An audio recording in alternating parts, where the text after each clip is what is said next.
मुलाकात का दौर जारी। नक्सलियों की कभी शरण स्थली रही बूढ़ा पहाड़ पहुंचे पुलिस महानिदेशक नीरज सिन्हा। जाबाज जवानों को पुरस्कृत कर बढ़ाया हौसला, इलाके में सुविधाओं के विस्तार पर दिया बल।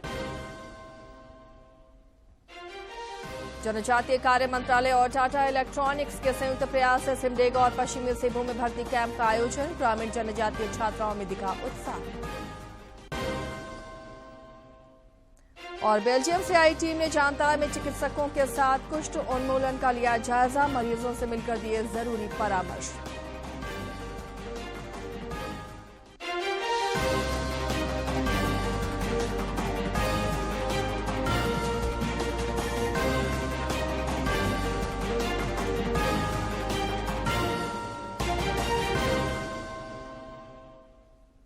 नमस्कार, खबरें झारखंड में आपका स्वागत है। मैं हूं आसिया नाजली और अब समाचार विस्तार से।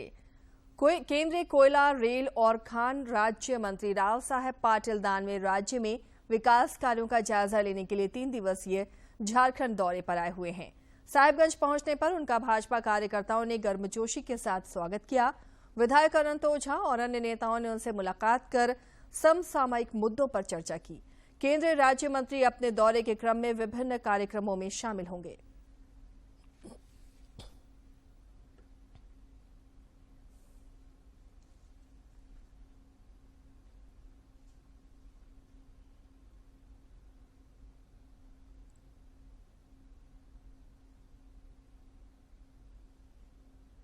पुलिस महानिदेशक नीरज सिन्हा ने झारखंड और छत्तीसगढ़ की सीमा पर स्थित बूढ़ा पहाड़ का दौरा किया और जवानों को जाबाजी के लिए पुरस्कृत कर उनका हौसला बढ़ाया। इस दौरान उन्होंने इलाके में मूलभूत सुविधाओं के विस्तार पर बल दिया। साथ ही नक्सल उन्मूलन अभियान को और गति देने की बात कही।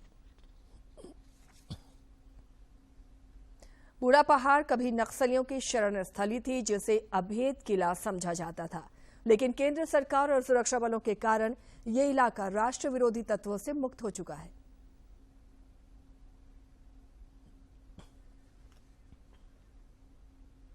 का प्रमुख केंद्र छत्तीसगढ़ और झारखंड की सीमा पर स्थित बूढ़ा पहाड़ पर सुरक्षा बलों द्वारा कब्जा ये बयां करने के लिए काफी है कि अब जल्द ही देश नक्सल मुक्त होने की राह पर बढ़ रहा है। देश को दशकों तक लहूलुहान करने वाले नक्सलियों की शक्ति कुंद पड़ने लगी है। वो अपना प्रभाव और ताकत खोते जा रहे हैं। यही कारण है कि नक्सली अब अपने आशियानों और मजबूत गढ़ को छोड़कर भागने पर मजबूर हैं।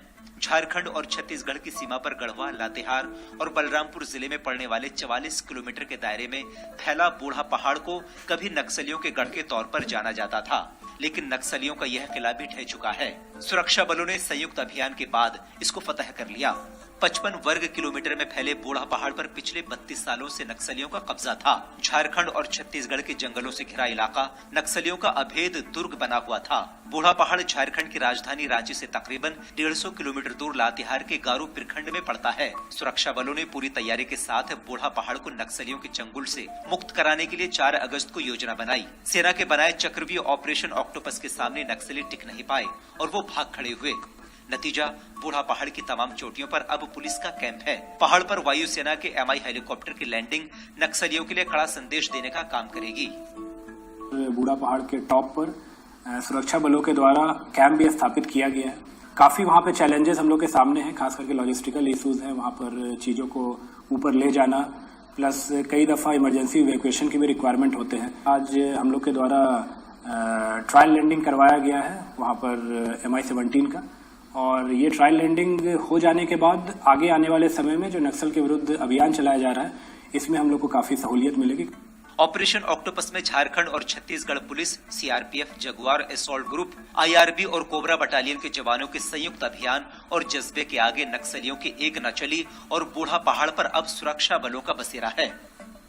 कोबरा 203, कोबरा 205, दूसरी CRPF की battalion, JJ and local police, सभी का कलेक्टिव एफर्ट से बहुत ही बड़ा ऑपरेशन चलाया गया, जो कि 4 तारीख से शुरू हुआ और 4 को ही हमने इस बूढ़ा पर को चढ़ने में सफलता हासिल की। झोलडेरा, कुंदाग और आसपास के जितने भी हैं, सब जगह में सिक्योरिटी फोर्सेज ने अपने तरीके से कर लिया है और अब यहाँ पर कोई भी आसपास में भी उनकी नामो निशान नहीं है।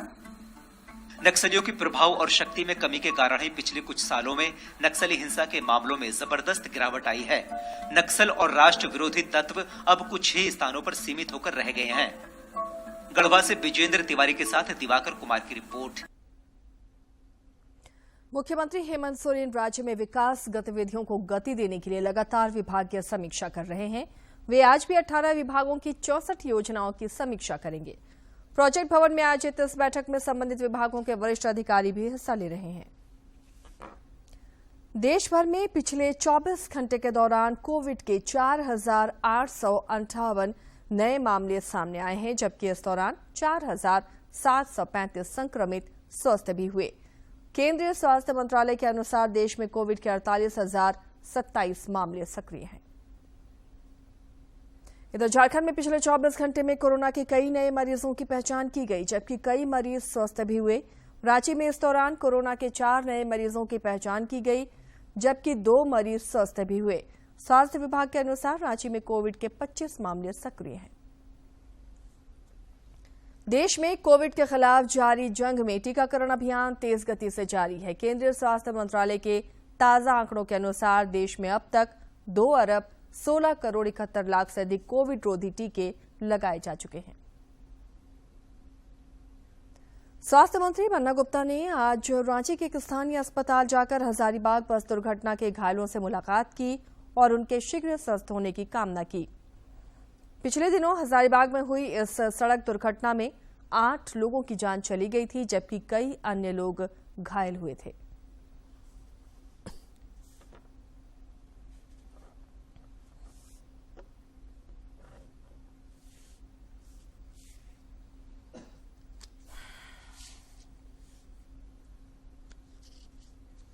बोकारो का कुपोषण उपचार केंद्र कुपोषित बच्चों के लिए वरदान साबित हो रहा है।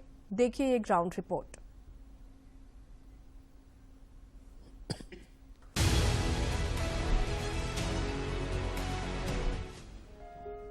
किसी भी घर परिवार में बच्चे का जन्म लेना हर्ष का विषय होता है, लेकिन कभी कभी बच्चे का वजन कम होना और कुपोषित बच्चे की पैदाइश अभिभावकों की चिंताएं बढ़ा देती है। झारखंड के बोकारो जिला निवासी गुड़िया देवी का बेटा शिवम भी जन्म के समय काफी कमजोर था। बेटे की हालत देखकर वो उसे चास अनुमंडल अस्पताल परिसर स्थित कुपोषण उपचार केंद्र लेकर आई, जिसके बाद शिवम की सेहत में लगातार सुधार होता गया। कुछ ऐसी ही कहानी संध्या कुमारी की भी है। कुपोषण उपचार केंद्र की जानकारी मिलने पर वो भागी भागी इस केंद्र में पहुंची और जहां उनके बेटे विकास कुमार महतो का उपचार शुरू हुआ। उन्होंने बताया कि अब उनके बेटे का वजन बढ़ रहा है, साथ ही उसे भूख भी लगने लगी है। हम लोग दुर्गापुर गांव से आए हुए हैं। मेरा बच्चा पहले बहुत ही कमजोर था, खाने उसका कुछ प्रॉब्लम नहीं था, बट वो खाने के लिए खाना नहीं चाहता था। तो इसके बारे में सुने थे तो यहाँ बाबू को ले आए, तो यहाँ ठीक ही खा रहा है। पहले से वजन भी इसका बढ़ा है, पहले कम था, अब थोड़ा सा इसका वजन बढ़ा है। बाबू के साथ साथ माँ लोग को भी सुविधाएं मिला हुआ है, माँ को भी 2 टाइम का खाना मिलता है। और इसका कमजोरी था, बैठने नहीं चलने नहीं, यहाँ आने से बैठने लगा। खाना अच्छा से मिल रहा है, इसका दूध मिलता है, दलिया मिलता है, सूजी मिलता है, खिचड़ी मिलता है, सब कुछ टाइम में मिल जाता है। न्यूट्रिशनल काउंसलर अजीता आनंद ने कहा कि इस उपचार केंद्र में 0 से 5 वर्ष तक के कुपोषित बच्चों का इलाज होता है। उन्होंने बताया कि यहाँ लड़कों की तुलना में कुपोषित लड़कियों की संख्या ज्यादा है। सुबह शाम बच्चों को दवाइयाँ दी जाती हैं, हर 2 घंटे पर बच्चों को थेरेप्यूटिक फीड और दूध भी दिया जाता है। इसके अलावा खिचड़ी, सूजी, दलिया, ये सब भी ऑन डिमांड दिया जाता है। हमारे यहाँ किसी में माँ और बच्चे दोनों का खून जांच करवाया जाता है। अगर हीमोग्लोबिन कम होता है तो माँ को भी आयरन, कैल्शियम, अल्बेंडाजोल का टैबलेट देकर उनको भी पहले सही से इलाज किया जाता है। इस कुपोषण उपचार केंद्र में फिलहाल 1 दर्जन से ज्यादा कुपोषित बच्चों का बेहतर इलाज चल रहा है। यहाँ बच्चे के खान पान के अलावा साफ सफाई की भी जानकारी दी जाती है। आकांक्षी जिला कार्यक्रम के तहत संचालित इस कुपोषण उपचार केंद्र में बच्चों के अनुकूल सभी आधारभूत संरचना उपलब्ध है। हालांकि हाल के 4 वर्षों में हालात जरूर बेहतर हुए हैं। इसकी झलक चास के इस कुपोषण उपचार केंद्र में साफ तौर पर दिखती है, जो कुपोषित बच्चों को उससे उबरने में मदद भी कर रहे हैं। यह आकांक्षी जिला कार्यक्रम की बड़ी सफलता है। Bureau report, DD news. जनजातीय कार्य मंत्रालय और Tata electronic private limited company के संयुक्त प्रयास से सिमडेगा और चाईबासा में आज ग्रामीण जनजातीय छात्राओं के रोजगार के लिए भर्ती कैंप का आयोजन किया जा रहा है। और ज्यादा जानकारी दे रहे हैं सिमडेगा से हमारे समाचार संपादक दिवाकर कुमार।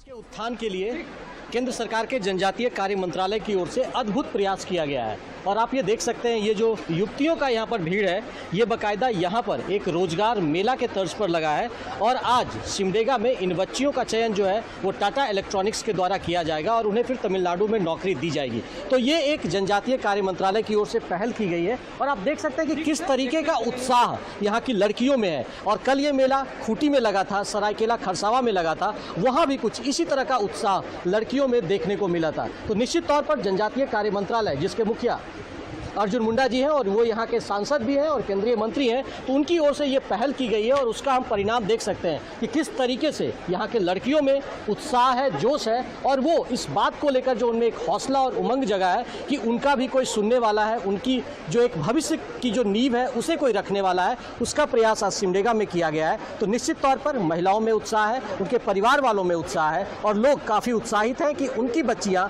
अब यहाँ से निकलकर जो एक दंश जो सिमडेगा में रहता था, बेरोजगारी का दंश है, यहाँ पलायन का दंश है और यहाँ की जो महिलाएं हैं वो ट्रैफिकिंग की शिकार होती थी, इस तरह के जो रोजगार का आयाम अगर खुलेगा तो निश्चित तौर पर उस पर लगाम लगेगा। अपने सहयोगी करमवीर के साथ मैं दिवाकर कुमार, दूरदर्शन समाचार, सिमडेगा। जनजातीय मामलों के केंद्रीय मंत्री अर्जुन मुंडा की पहल से ग्रामीण छात्राओं के रोजगार के लिए ये अभूतपूर्व पहल हुई है। साक्षात्कार में चयनित छात्राओं को टाटा इलेक्ट्रॉनिक्स में निर्धारित वेतनमान पर नौकरी मिलेगी और अन्य सुविधाएं भी दी जाएंगी। जनजातीय समाज को सशक्त बनाने के लिए जनजातीय कार्य मंत्रालय की ओर से अनूठी पहल की गई है। आप देख सकते हैं कि किस तरह से यहाँ सैकड़ों बच्चियों का जो एक तरीके से नौकरी का द्वार उनके लिए खोला गया है, किस तरह की पहल की गई है। हमारे साथ जनजातीय कार्य मंत्रालय की प्रतिनिधि तानिया है, किस तरह से? हाँ जी सर, हमने ये एक मंत्रालय द्वारा और टाटा इलेक्ट्रॉनिक्स द्वारा हमने एक भर्ती कैंप ऑर्गेनाइज करवाया है 4 डिस्ट्रिक्ट्स में झारखंड के, सिमडेगा में, सरायकेला में, खूंटी में और चाईबासा में। सबसे पहला ये सरायकेला और खूंटी में कल कंडक्ट करवाया गया था और वहाँ पे 500-600 से भी ज़्यादा महिलाएं आई थीं और उनमें से 400 से अधिक महिलाओं को एक बूस्ट मिला है, उनको एक नौकरी का वादा किया गया है और उनको एक्सेप्टेंस मिला है उसमें। और आज ये कैंप हो रहा है सिमडेगा में, जहाँ पे 1000 से भी अधिक महिलाएं आई हैं और अभी उनका टेस्ट स्टार्ट हुआ है, चल रहा है। सो वैसे कहा जाता है कि खूंटी में और सिमडेगा में बहुत ज़्यादा ह्यूमन ट्रैफिकिंग है, लेकिन अगर हम लोग ऐसी ड्राइव कंडक्ट करवाएंगे, रोज़गार लोगों को देंगे तो काफ़ी लाभ होगा महिलाओं को, एजुकेशन में, हेल्थ में, लाइवलीहुड में काफ़ी ज़्यादा सहायता मिलेगी। और मंत्रालय की ओर से श्री अर्जुन मुंडा जी की ओर से उन्होंने बहुत सहायता दी है इस कैंप के लिए और वो बहुत ज़्यादा महिलाओं के बारे में, उनके स्वभाव और उनको आगे बढ़ने के लिए काफ़ी ज़्यादा वो करते हैं। यहाँ से जो बच्चियाँ चयनित होकर जाएंगी उनको किस तरीके के नौकरी के आयाम मिलेंगे और वो तमिलनाडु जब जाएंगी बच्चियाँ तो किस तरह का उनको एक कह सकते हैं एनवायरनमेंट मिलेगा? सो एनवायरनमेंट के लिए उनका सारा जितना भी रहने खाने सबका चीज़ें सब कुछ उनके लिए ऑलरेडी दिया हुआ है। अगर उनको एक्सेप्टेंस मिल जाता है तो डेफिनेटली उनको इन सब चीज़ों का लाभ होगा, उनको कोई खर्चा नहीं करना, उनको एक सैलरी, फिक्स सैलरी उनके लिए है, वो शायद टाटा वाले आपको बेटर बता पाएंगे वो कितना देंगे, उनके लिए उतना दिया जा रहा है पैसा और वहाँ पे उनको किसी भी चीज़ की दिक्कत नहीं आएगी, ये मंत्रालय भी अश्योर करेगा। तो क्या दूसरे जो जनजातीय बहुल इलाके हैं वहाँ पर भी इस तरह के कैंप लगेंगे? बिल्कुल, हम लोग यही कोशिश कर रहे हैं कि ऐसी ड्राइव्स हर डिस्ट्रिक्ट में कंडक्ट की जाएं ताकि महिलाएं आगे आएं और आगे बढ़ें, क्योंकि यही हमारा संकल्प है कि जितना रोज़गार इन सबको मिल पाएंगे, जितना इंडिपेंडेंट हो पाएं, उतना हम सबके लिए बेटर रहेगा और महिलाओं के लिए भी। तो महिलाओं के लिए प्रधानमंत्री नरेंद्र मोदी की जो सोच है, बेटी बचाओ बेटी पढ़ाओ और लगातार जो महिला सशक्तिकरण के द्वार खोले जा रहे हैं, तो निश्चित तौर पर जनजातीय कार्य मंत्रालय की ओर से जो ये मुहिम शुरू की गई है, इसका फलाफल आने वाले दिनों में सकारात्मक नजर आएगा। अपने सहयोगी करमवीर के साथ मैं दिवाकर कुमार, दूरदर्शन समाचार, सिमडेगा। इधर चाईबासा में भी मेगा भर्ती शिविर में ग्रामीण क्षेत्रों से आने वाली छात्राएं उत्साहपूर्वक हिस्सा ले रही हैं। स्थानीय टाटा कॉलेज परिसर में आयोजित इस भर्ती शिविर में 12वीं पास युवतियों का डायग्नोस्टिक टेस्ट, प्रैक्टिकल टेस्ट और इंटरव्यू लिया जा रहा है। विभिन्न परीक्षाओं से गुजरने के बाद इन छात्राओं का placement electronics manufacturing servicing sector में किया जाएगा।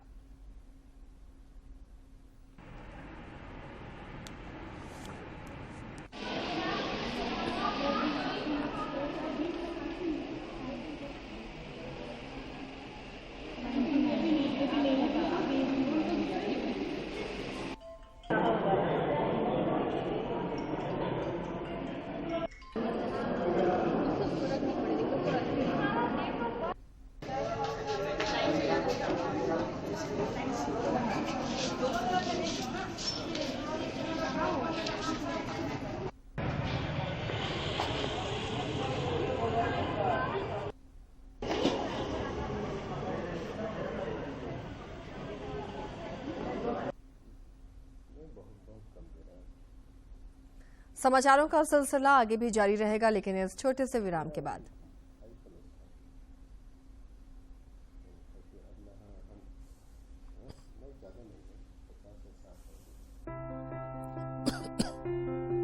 सपना देखना जरूरी है, गिरना और गिरकर संभलना उससे भी ज्यादा जरूरी है। कुछ पाने के लिए पक्का इरादा और फिर पूरी लगन के साथ मेहनत, तब जाकर मिलती है मंजिल। मैं Angel Marina Tirkey, Miss United Nations Earth 2022। आप भी बदल सकते हैं देश की तस्वीर। अब आपकी बारी है, आपकी आवाज बने लोकतंत्र की पहचान। अगर आप 18 साल के हैं या होने वाले हैं तो अब साल में एक नहीं 4 अलग अलग तारीखों 1 जनवरी, 1 अप्रैल, 1 जुलाई और 1 अक्टूबर की अहर्ता तिथि के अनुसार वर्ष में कभी भी वोटर लिस्ट में नाम जुड़वाएं। अपना आधार नंबर वोटर लिस्ट से जुड़वाएं, ऑनलाइन वोटर हेल्पलाइन ऐप या nvsp.in पर आवेदन करें। एक सही फैसले से ही मिलती है जिंदगी को सही दिशा। इसलिए जागरूक बने, मतदाता बने, लोकतंत्र की मजबूती का हिस्सा बने। ब्रेक के बाद एक बार फिर आपका स्वागत है। बढ़ते हैं खबरों के साथ आगे। केंद्रीय कृषि मंत्री नरेंद्र सिंह तोमर ने गुरुग्राम में आज ITPG-RFA के शासी निकाय के 9वें सत्र को संबोधित किया और कृषि क्षेत्र में विकास के मुद्दों पर चर्चा की। पादप अनुवांशिक संसाधन भी कमजोर हैं। उनका संरक्षण मानवता की साझा जिम्मेवारी है। हमें इन्हें संरक्षित करने और सतत उपयोग करने के लिए सभी आधुनिक प्रौद्योगिकी के साथ साथ पारंपरिक ज्ञान का भी उपयोग करना चाहिए। हमारे पास दुनिया भर में ऐसी कई जगह हैं और ऐसे कई लोग हैं जिन्होंने अमूल्य आनुवंशिक संसाधनों और बहुमूल्य पारंपरिक ज्ञान का संरक्षण किया है। पादप संधि कंसल्टेंट सैकड़ों प्रजातियों में फैले संसाधनों, ज्ञान और पद्धतियों का समर्थन और संदोहन कैसे कर सकते हैं। इस संधि को सभी फसल आनुवंशिक संसाधनों तक पहुंच और विनिमय का समर्थन करना चाहिए। वास्तव में मैं आपसे राष्ट्रपति द्रौपदी मुर्मू आज लंदन में महारानी एलिजाबेथ द्वितीय के अंतिम संस्कार में भाग लेंगी। महारानी एलिजाबेथ द्वितीय का राजकीय अंतिम संस्कार आज दोपहर बाद लंदन में वेस्टमिंस्टर अबे में किया जाएगा। ब्रिटेन की महारानी एलिजाबेथ द्वितीय के अंतिम संस्कार की कई दिन चली प्रक्रिया अब अपने आखिरी चरण में पहुंच रही है। रविवार को राष्ट्रपति द्रौपदी मुर्मू ने दिवंगत महारानी के अंतिम दर्शन किए। उन्होंने लंदन के वेस्टमिंस्टर हॉल पहुंचकर महारानी के पार्थिव शरीर पर श्रद्धांजलि अर्पित की। राष्ट्रपति मुर्मू महारानी के अंतिम संस्कार में शामिल होने के लिए ब्रिटेन की यात्रा पर हैं। राष्ट्रपति ने ब्रिटेन की महारानी की स्मृति में अपना शोक संदेश भी दर्ज किया। उन्होंने दिवंगत महारानी की स्मृति में लंदन के लंकास्टर हाउस में रखी शोक पुस्तिका में अपना संदेश लिखा। ध्यान रहे कि महारानी के अंतिम संस्कार की मुख्य रस्म स्थानीय समय के अनुसार सुबह 11 बजे वेस्टमिंस्टर आबे में होगी।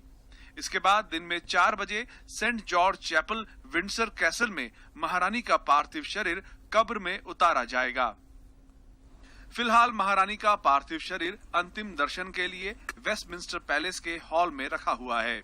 वहां से सोमवार सुबह 11:15 बजे महारानी का ताबूत शाही नवसेना की राजकीय गन कैरिज में रखकर वेस्टमिंस्टर आबे के लिए रवाना होगा।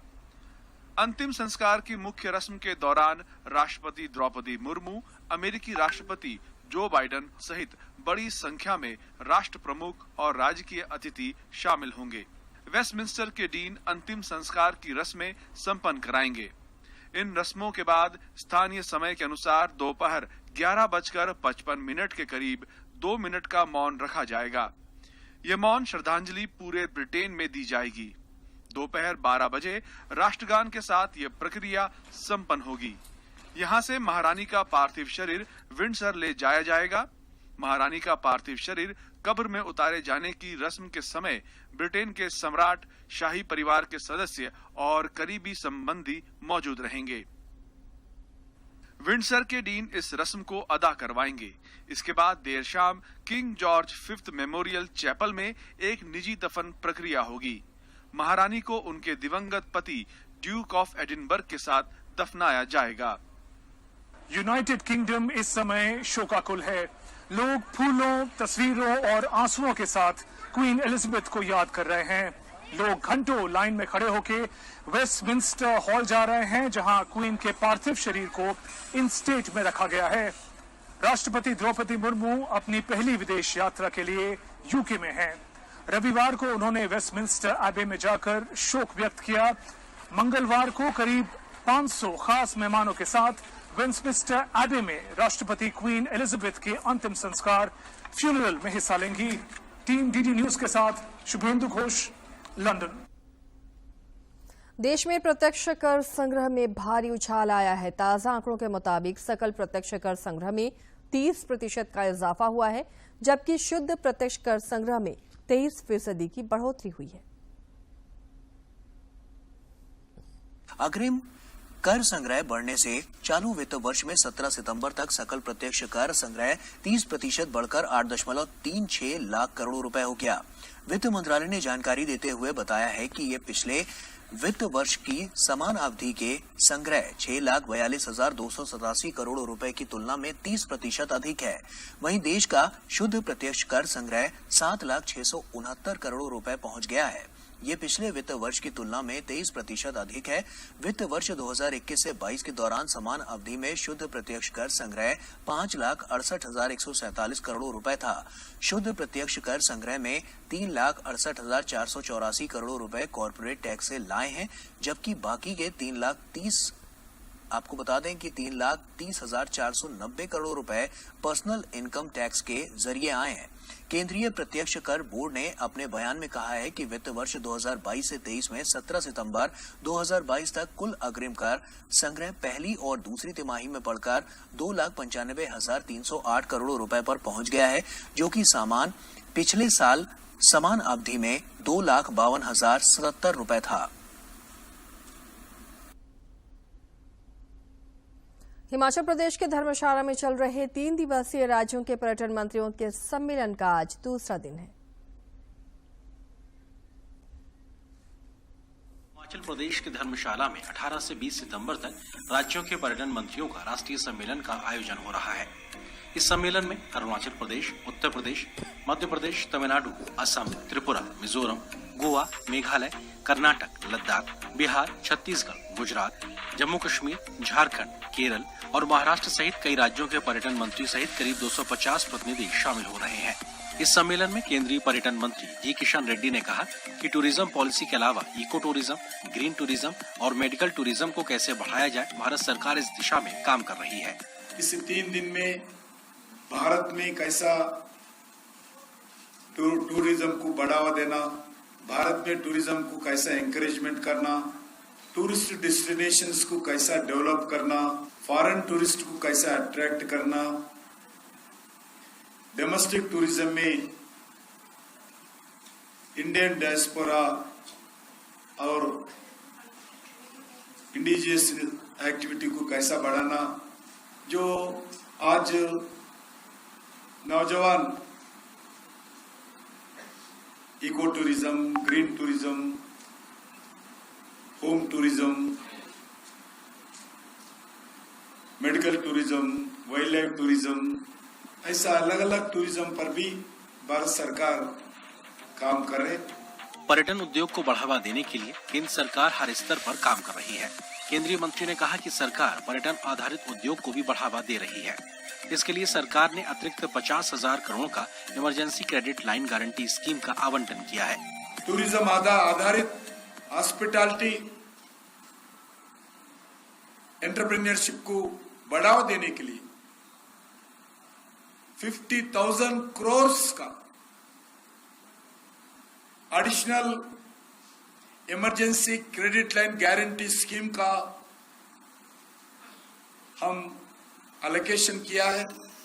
इस सम्मेलन के दौरान पर्यटन मंत्रालय की विभिन्न नीतियों और कार्यक्रमों पर ध्यान केंद्रित किया जा रहा है, जिसमें पर्यटन अवसंरचना का विकास, सांस्कृतिक, आध्यात्मिक व धरोहर पर्यटन, हिमालयी राज्यों में पर्यटन, उत्तरदायी एवं सतत पर्यटन, पर्यटन स्थलों या गंतव्यों के विपणन एवं प्रचार प्रसार में डिजिटल प्रौद्योगिकी की भूमिका, भारतीय आतिथ्य क्षेत्र में होम स्टे का उभरता महत्व, आयुर्वेद, वेलनेस व मेडिकल वैल्यू ट्रेवल और घरेलू पर्यटन को बढ़ावा देना शामिल है। सम्मेलन के दौरान पर्यटन मंत्रालय द्वारा कार्यान्वित विभिन्न परियोजनाओं के कार्यान्वयन की समीक्षा के साथ साथ वन्य जीव पर्यटन, उत्तरदायी पर्यटन, G20 के पर्यटन संबंधी पहलुओं जैसे अन्य मुद्दों पर भी चर्चा की जाएगी। बेल्जियम की टीम के साथ जामताड़ा में चिकित्सकों ने कुष्ठ उन्मूलन का जायजा लिया और जरूरी सुझाव दिए। Doctor Loos, doctor Alberto Rugi, doctor Gufan और जामताड़ा सदर अस्पताल के डॉक्टर मनोज कुमार समेत अन्य चिकित्सक शामिल हुए। प्रथम चरण में इस टीम ने जिले के नारायणपुर प्रखंड के स्वास्थ्य केंद्रों, उपकेंद्रों और ग्रामीण क्षेत्रों में कुष्ठ रोगियों से मिलकर जमीनी हकीकत जाना।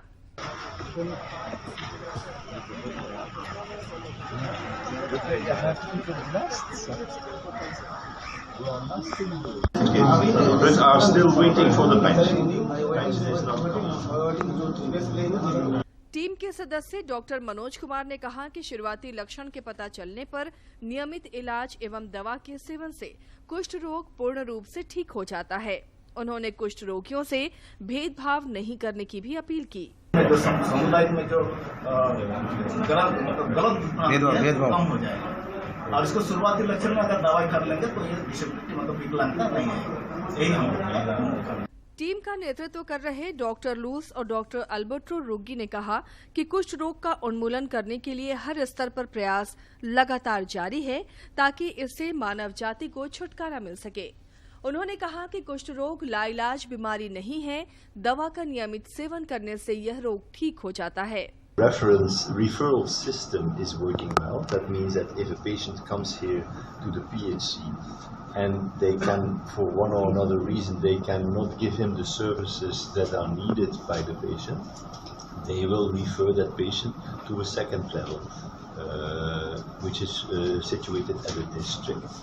कुष्ठ का बेशक इलाज है, जरूरत है इससे जुड़ी भ्रांतियों को दूर करते हुए इसके उन्मूलन की मुहिम को जारी रखा जाए। जामताड़ा से सुभाष प्रसाद सिंह की रिपोर्ट। प्रधानमंत्री नरेंद्र मोदी ने इस महीने की 25 तारीख को आकाशवाणी से प्रसारित होने वाले मन की बात कार्यक्रम के लिए लोगों के सुझाव मांगे हैं। प्रधानमंत्री ने कहा कि विभिन्न विषयों पर उन्हें भेजे गए सुझावों को कार्यक्रम में शामिल किया जा सकता है। संघर्षों के कुछ किस्से, कहानी कुछ सफलताओं की, अनकही विरासत की, उम्मीदें नए भारत की। महीने के आखिरी रविवार का रहता है इंतजार। मलयाचल के आंचल से विंध्याचल के आंगन तक, ब्रह्मपुत्र के घाट से हिमालय के विस्तार तक होती है मन की बात प्रधानमंत्री के साथ। तो सुनिए इस महीने 25 सितंबर सुबह 11 बजे मन की बात। इस बुलेटिन में फिलहाल इतना ही, लेकिन चलते चलते नजर डालेंगे एक बार फिर से सुर्खियों पर।